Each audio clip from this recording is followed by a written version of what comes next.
Hello everyone, and today we're going to be doing something a little bit different, which is a series I plan on doing every time a new event comes out, and that is reviewing each of the available structure decks made available during the event. Now what has made me do this is I got a little bit curious, I tested them out, and I didn't actually know that they changed it so that you get full points from winning and losing with a lunar deck. You used to get a reduced amount of points per winning, but I was getting 500 points per win. So I guess they've changed that or fixed that. I mustn't have read the patch notes. Yu-Gi-Oh player not reading, heaven forbid.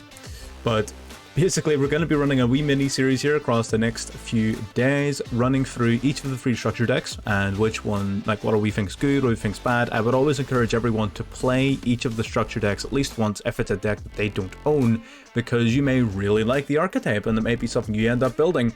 Machina, for example, I think is really cool. It's something that I have played in the TCG and something that I, after this, do plan on building sometime soon. So we won't be running a deck profile at the end because we didn't build the deck, but we're going to cover off some of the key components of the deck now, and then you'll see how it works out in the gameplay. So what do we have for the deck? What are our end game boss monsters? We have the Machina Citadel. Machina Citadel is very easily summoned every single turn. It's summoned from the graveyard when one of your earth machines are destroyed, so constant recursion makes this card phenomenal in the grind game. Really strong. It can also destroy one of the machines on your field, an earth machine on your field, and everything on your opponent's, any machine, and anything on your opponent's field weaker than or just as strong as the monster you destroy automatically gets destroyed. So basically he can nuke your opponent's board of anything that's 3k or less automatically by targeting himself, or if you boost up the attack points to something bigger or target a larger monster such as your Runeforce, which we'll get to in a second, you can wipe out basically anything, especially in a format that doesn't have the extra deck. So very powerful card, really excellent in the grind game, honestly, second to none. And then we also have Machina Runeforce, which adds to that same idea of the grind game. 4600 attack for a start, which is astounding. It can also negate the effects of cards that activate during the battle phase, which isn't every single game, but it does come up a good little bit. You summon this from your graveyard by banishing machine monsters from your graveyard whose total levels equal 12 or more.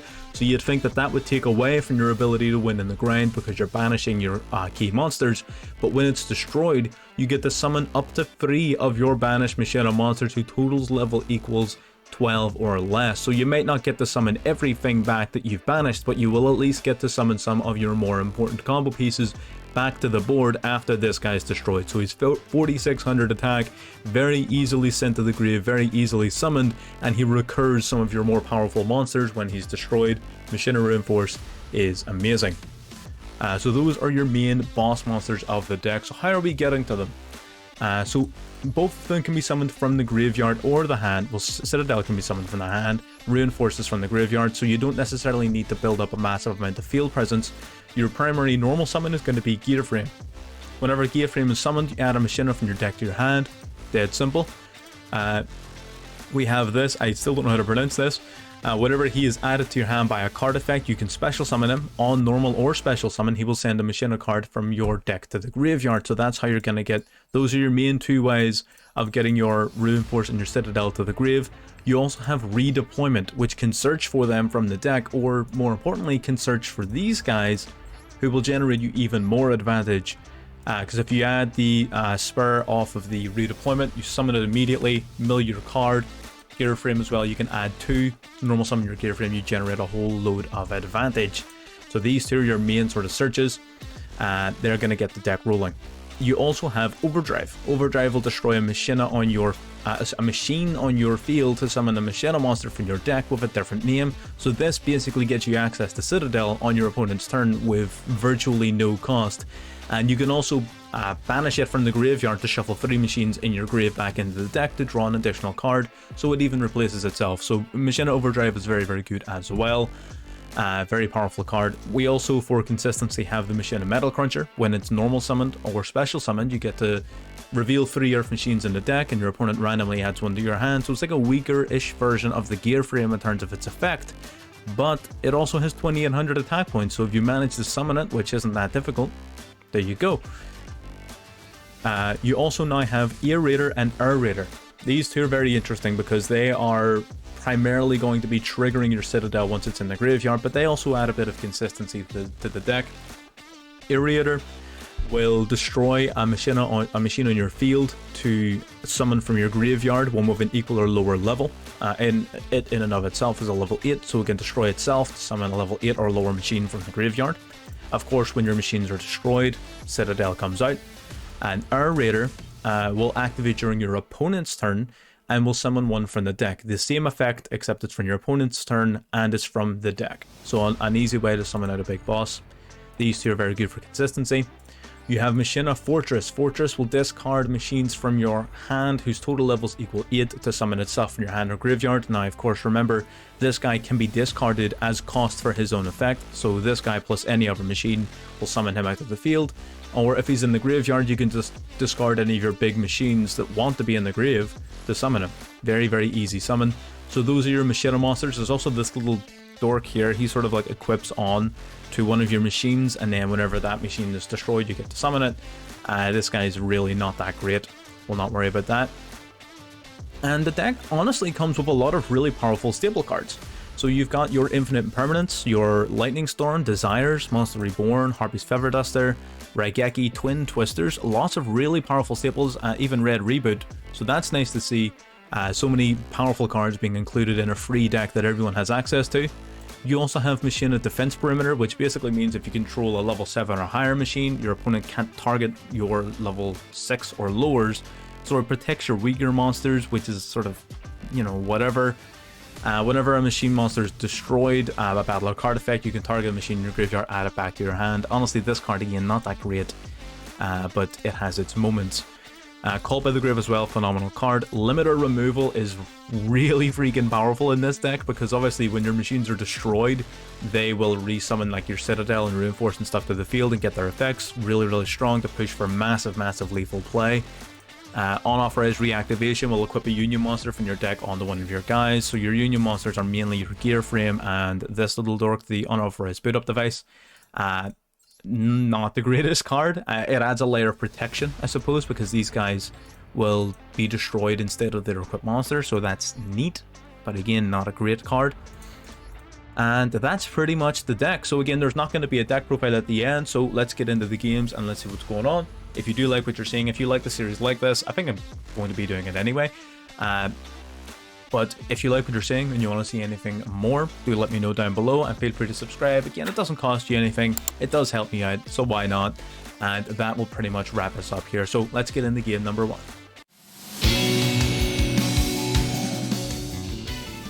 Alright, getting into game number 1 here, we are going second, which, you know, the deck doesn't really mind too much. It would rather get its Citadel and things set up first, but it is what it is.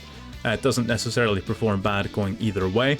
We have a pretty decent hand in front of us, but we are playing against the Phantasm Spiral deck, mixed with a bit of adventure. But it's an interesting enough idea. I do think the Spiral deck can be quite disruptive at times, so it is important to bear that in mind, although I don't know if it pairs the greatest with the Adventure Engine. I don't know really what our opponent's thinking there, but either way, we do have our work cut out for us. So we draw into the on-off-res boot up device, which, you know, is really here or there. It's not that great. We're going to discard the Citadel to summon out our Irrigator. We're going to normal summon the Spur, so it'll send Fortress to the grave. Now, using Irrigator, we're going to destroy itself to summon the Fortress. That's why we sent Fortress, because it was lower than level 8. Because the Nerf machine was destroyed, Citadel's on the field just like that. Easy as that. Set 3 and swing. He gets protected once. He goes to pop our Citadel using his trap card, which was smart. However, we can simply just chain the Citadel's effect. It's not an it's a quick effect, so you chain the effect, destroy itself, destroy the token.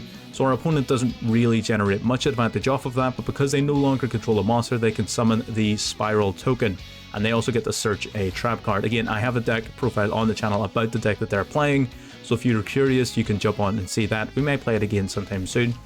Terraforming is going to grab a backup field spell, so we know at least one of the cards. We know what his whole hand is, basically. We know one of them is the Spiral Power Trap card, which will pop one of our monsters, and we know the other is the field spell. We're going to use our Overdrive to summon out the Metal Cruncher.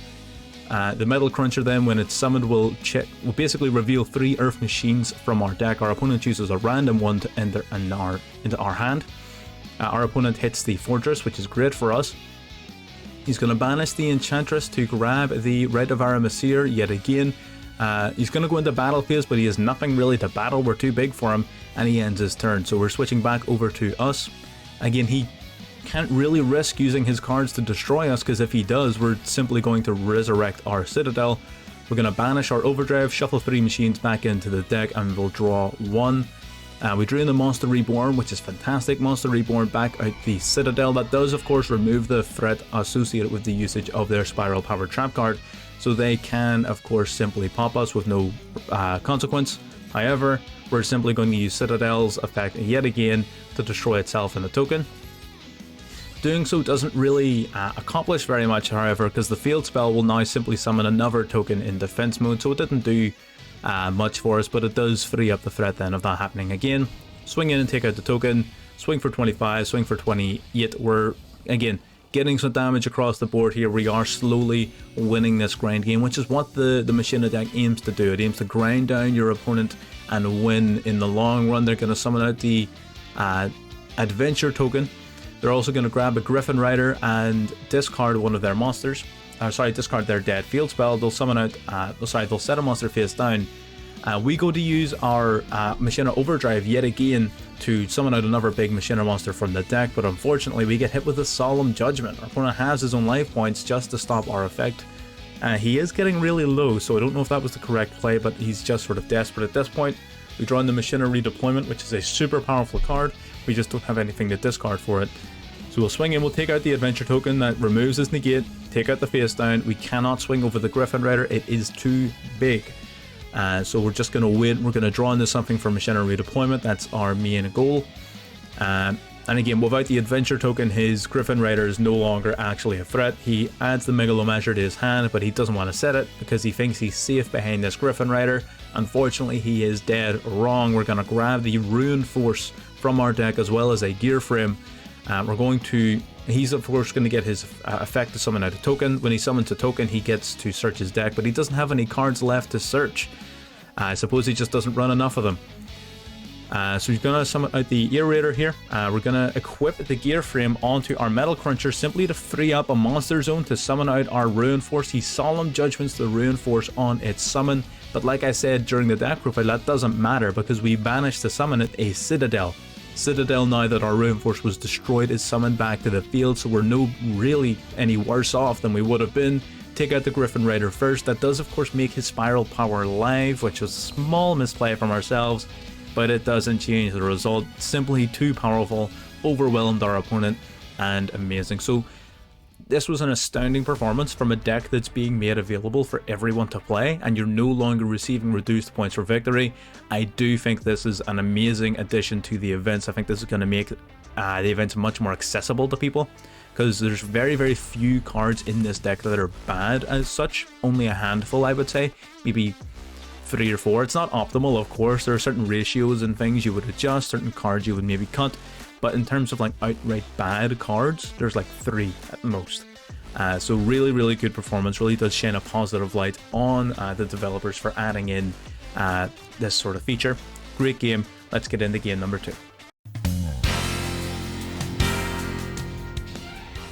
Okay, so opening up here, we've got the Redeployment and the Runeforce. So at a glance, this hand looked really bad, but this is actually an amazing hand. We're going to add the Spur and the Gear Frame from our deck to our hand by discarding the Runeforce. We're setting up so much resource here. We're going to send Citadel to the graveyard, search our machine for Machina Defender, Re-Scavenger, and set 3 pass. Now the reason we grabbed Re-Scavenger is we have a limiter removal. Our idea is that Re-Scavenger can be discarded to boost up your monster by 1200. So if you boost up one of your monsters by 1200 and then limiter removal, even these guys here, one of these guys could become 6000 attack points. Now unfortunately it doesn't work out because our opponent had Giant Trunade. Our opponent's playing Benkai Spam, which is like, I don't know, Chief, equips on 2 Acts of Disperse, he can swing twice, takes out the Gear Frame, we allow it so we can summon Citadel from the graveyard. So our opponent has really messed up by doing that. Swings into our Spur, we're just going to discard Defender, we're too big, and see you later. And that was quite possibly the quickest game on the channel. I did want to show it though, because it shows off the redeployment as well as how quickly and simply this deck sets up that board. Like, Benkai is one of those decks that everyone is struggling with at the minute, or we're not struggling with it, it's not that strong, but everyone's sick of seeing it. So, you know, we win like that, shut one of them down immediately. It always feels nice. But yeah, we're simply too big, and you put out these huge monsters way too consistently for many other decks really to keep up. So it's just great to see. We'll move into game number 3.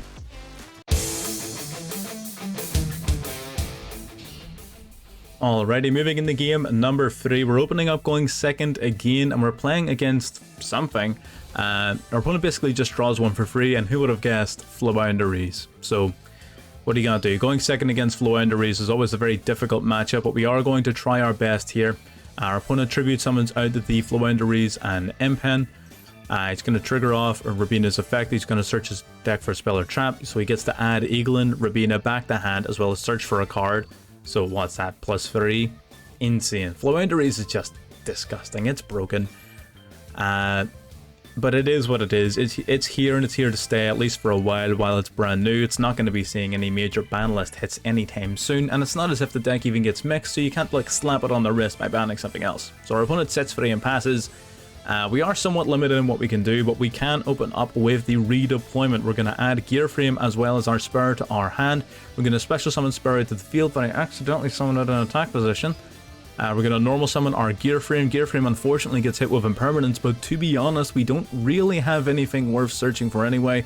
The only card really would have been the Re-Savager to make us big enough to swing over that Impen. We special summon out our Fortress. He's going to use his trap card to normal summon Rabina. He's going to go through the whole cycle again. Rabina search Eaglin. Eaglin will search his deck for Razia, and now he gets to tribute summon out the Razia. So he's going to bounce back the Fortress, Citadel as well, and that's pretty much it, sorry. Then Rabina and Eaglin, as again, added back to the hand. These guys just cycle so effectively, it's honestly insane. So Eaglin's back, Rabina's back, and then he bounces basically two of our most important cards. Now that we no longer have Citadel in the graveyard or Fortress on the field, it really does sort of nullify our battle phase at this point. We do get to get the Rabina out of his hand using Fortress, but that's little consolation in the face of such an overwhelming force. Our opponent has Small World as well, reveals the Eaglin, reveals the Alsapiscu, and then adds Toucan. So he banishes those two cards, and then he goes into Toucan, which is able to summon out this guy as well, and I'm going to try and pronounce that. Swings in, takes out our two monsters, and gets a little bit of damage here across the line, 1800 and 500. Our hands are extremely tied here. Call by the Grave does virtually nothing, but I can negate us a Rabina now that we have it negated. We draw in the Citadel, and that's pretty much it. So Citadel, drawing in the Citadel there at that stage was extremely detrimental. We go in the next turn, he completely destroys us, doesn't really accomplish very much for us. But overall, again, try to always end it on a loss, because, you know, we don't want to be walking away without being humbled at least somewhat. But yeah, that's pretty much the deck. We're not going into another segment because, again, we did the deck profile at the start. It's not our deck, so there's not really anything for me to talk about. But yeah, that's pretty much the video then over. If you like what you're seeing, you want to see more, again, you know where the subscribe button is, big red thing down below. It's free to hit. Why not? You'll be helping me out. And that's pretty much everything I have to say. So I will see you all in part 2.